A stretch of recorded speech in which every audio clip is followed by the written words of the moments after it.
I'm Joanie Marx. I'm a three-time international best-selling author, and I'm the creator of 3 online courses for Udemy.com. And today we are on part 4 of the 7-part series on the 7 myths of love and happiness for 60 and Me readers. And today we're going to talk about the myth of Prince Charming. So from our fairy tales when we were young, Prince Charming was the handsome male hero who had the power to choose us and rescue us. That he put us on the back of his horse and we clung as he galloped us off into our happily ever after. Well, in this video, we are actually going to see and realize that the myth of Prince Charming represents anything that you are longing for or that you are chasing after to fill an inner void. Although this myth is often associated with romantic fairy tales, its role as one of the 7 myths of love and happiness does not reside in a handsome prince sweeping his beloved off her feet. The myth of Prince Charming represents whatever it is you are chasing after to fill an inner void.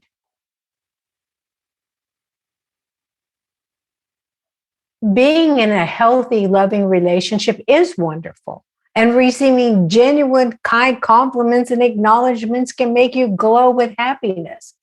Yet when you seek for love and validation outside of yourself, you're actually giving your power away.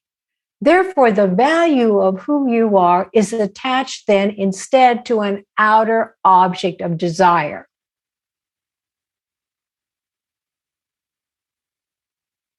The list of things we apply the myth of Prince Charming to are endless, which is where it draws its power. The essence of this myth resides in plain sight because it is never any one thing, as it takes the form of our individual unique wants and desires. Now, how the myth of Prince Charming became such a major factor in our lives, we're going to detail that in the next 3 slides.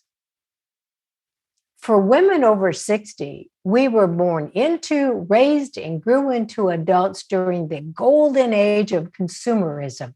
No generation before us had ever been bombarded by so many visuals, stories, and messages that pulled at our heartstrings and thus redirected our attention to outside pursuits.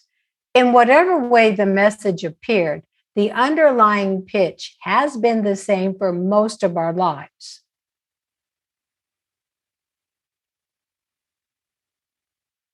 It is persuasively suggested that being with the ideal person or buying the product you are told will make you happy means your Prince Charming will manifest. This was routinely framed around the myth of scarcity, which said, if you don't get the sale or the partner right away, you will lose out. This is precisely where the damage of this myth is both inflicted and felt, and most notably by women over 60. I am not suggesting that consumerism or romantic partners are bad. I mean, far from it. Both have helped provide many of us with wonderful opportunities and options to enhance the quality of our life. But as it is with all the 7 myths of love and happiness, there is a dark and often hidden underside to the stories the myth of Prince Charming are wrapped up in. The dark side of Prince Charming is how we were kept for looking within ourselves for the answers to who and what would fulfill us. In the next 3 slides, we will see how this worked. The picturesque but unrealistic fantasy of happily ever after that we were introduced to as children influences us on an unconscious level throughout our adulthood. It shows up in how we forsake our inner value and worth for what others tell us is valuable in the outside world.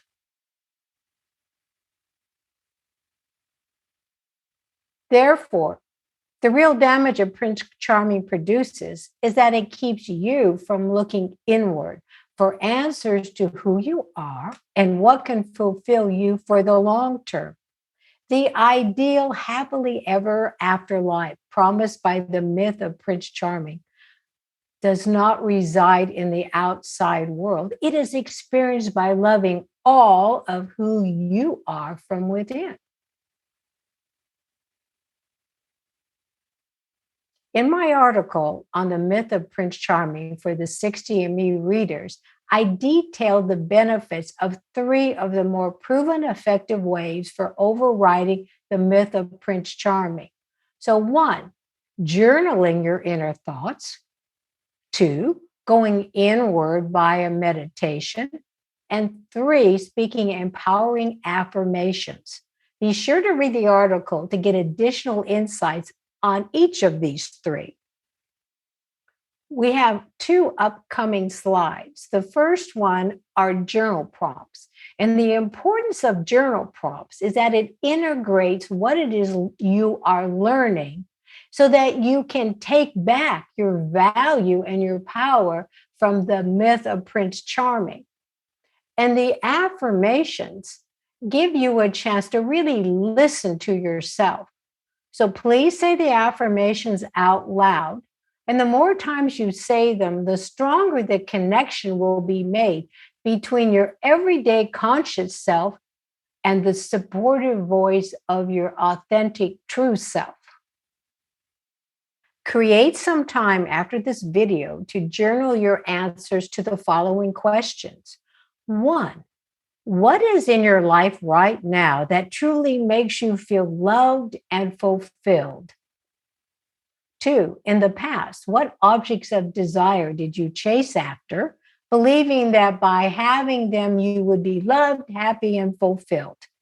And three, what stories or beliefs did you grow up with as a child and later invested in as an adult that unknowingly inspired you to give away your power by searching for true love outside of yourself? When you are feeling unfulfilled and detached from your inner peace, say the following: I am complete and whole. I trust my intuition.